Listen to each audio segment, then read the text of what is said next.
Burası Konoha kahvehanesi. Burada Naruto'yu biraz tiye alıyoruz. Dünya onu kopyacı ninja olarak tanıdı. Binlerce tekniği hafızasına kazımış, Sharingan'ın gücüyle düşmanlarına korku salmış bir efsane. Ancak Kakashi Hatake için bu ünvanlar ruhundaki derin yaraları örten birer maskedir. Çoğu insan onun neden her zaman geç kaldığını, neden yüzünü bir kumaş parçasının ardında gizlediğini anlamaz. Ve tabii ki en büyük gizem, o turuncu kapaklı Cennet Bahçesi kitabında tam olarak ne yazıyor? Bir adam dünyanın en tehlikeli görevlerine giderken nasıl olur da elinden o müstehcen edebiyat şaheserini düşürmez?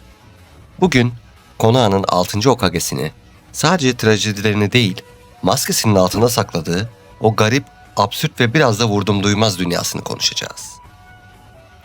Kakashi'nin hikayesi aslında bir dram filmi gibi başlar. Babası Sakumo Hatake, yani Konoha'nın beyaz dişi, o kadar büyük bir ninjaydı ki efsanevi Sanninler bile onun yanında çırak gibi kalıyordu. Ancak Sakumo bir gün arkadaşlık görevden önemlidir dedi ve işler karıştı. Konoha halkı o dönemlerde şimdiki gibi sevgi pıtırcığı değildi. Sakumo'yu o kadar çok dışladılar ki adamcağız en sonunda intihar etti. Küçük Kakashi bu olaydan sonra bir karar verdi. Ben babam gibi olmayacağım. Ben bir makine olacağım. Düşünsenize, çocuk o kadar kuralcı ki muhtemelen sabahları kahvaltısını bile kronometreyle yapıyordu. 5 yaşında akademi mezunu, 6 yaşında Chunin.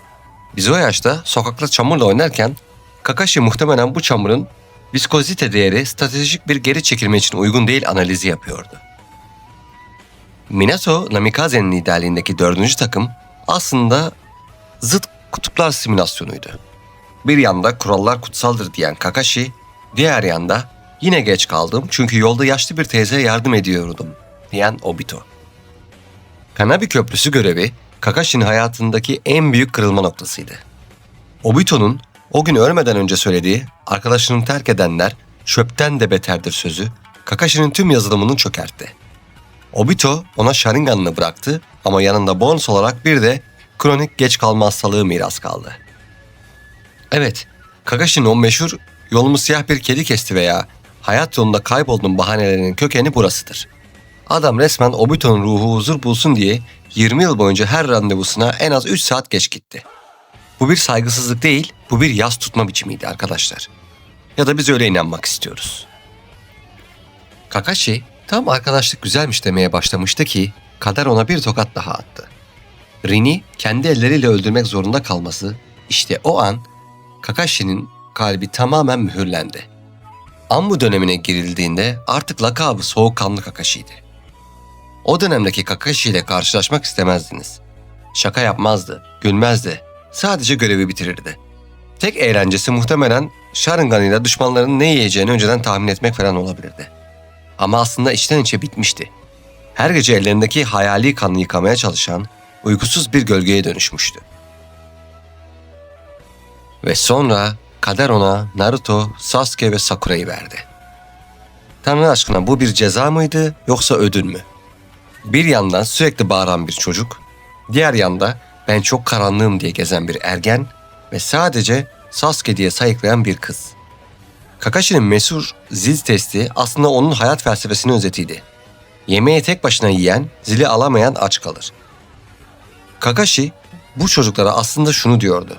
Benim yaşadığım yalnızlığı yaşamayın. Birbirinize tutunun yoksa sonunuz benim gibi anıt mezar başında sabahlamak olur. Tabii bu süreçte Jiraiyan'ın yazdığı o Cennet Bahçesi serisine olan tutkusu da arşa çıktı. Dünyanın en güçlü ninjalarından biri gelmiş karşısına koskoca Zabuza var. Bizim elindeki kitap dur bakayım burası en heyecanlı yeri modunda. Bu ya aşırı bir özgüven ya da Kakashi'nin artık dünyayı pek de takmadığının kanıtı. Belgeselimizin en önemli sorusuna gelelim. Bu adam neden maske takıyor? 7. takım bir ara bunu bayağı bir kafaya takmıştı. Maskenin altında kalın dudaklar mı vardı, tavşan dişleri mi vardı yoksa başka bir maske mi? Aslında maske Kakashi'nin dünyayla arasında koyduğu bir kalkandı. Ama Konoha halkına sorarsanız o kadar yakışıklı ki maskeye çıkarırsa köyde izdiham çıkar. Düzen bozulur, o yüzden Hokage emriyle takıyor derler. Ki haklılık payları da var. Maskesiz halini gördüğümüz o nadir anlarda adamın gerçekten bir karizma fabrikası olduğunu anlıyoruz. Kakashi Hatake hayatı boyunca her şeyini kaybetti. Babasını, takım arkadaşlarını, hocasını, hatta en sonunda Sharingan'ını bile. Ama o hiçbir zaman nefretin kölesi olmadı. Sasuke gibi köye savaş açmadı. Ya da Obito gibi dünyaya savaş açmadı. O acısını aldı, onu bir koruma kalkanına dönüştürdü ve Konoha'nın üzerine serdi.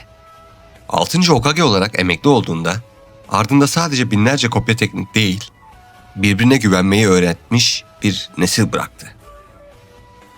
Belki hala randevularına geç kalıyor. Belki hala o tuhaf kitapları okuyor. Ama biliyoruz ki Konoha'nın başı ne zaman sıkışsa o maskeli adam bir yerlerden puf diye çıkacak. Kusura bakmayın, yolumu siyah bir kedi kesti diyecek ve dünyayı kurtaracaktır. Çünkü Kakashi olmak her şeye rağmen gözlerinle gülümseyebilmektir. Destek olmak için videoyu beğenip abone olmayı unutmayın. Bir dahaki videoda görüşmek üzere.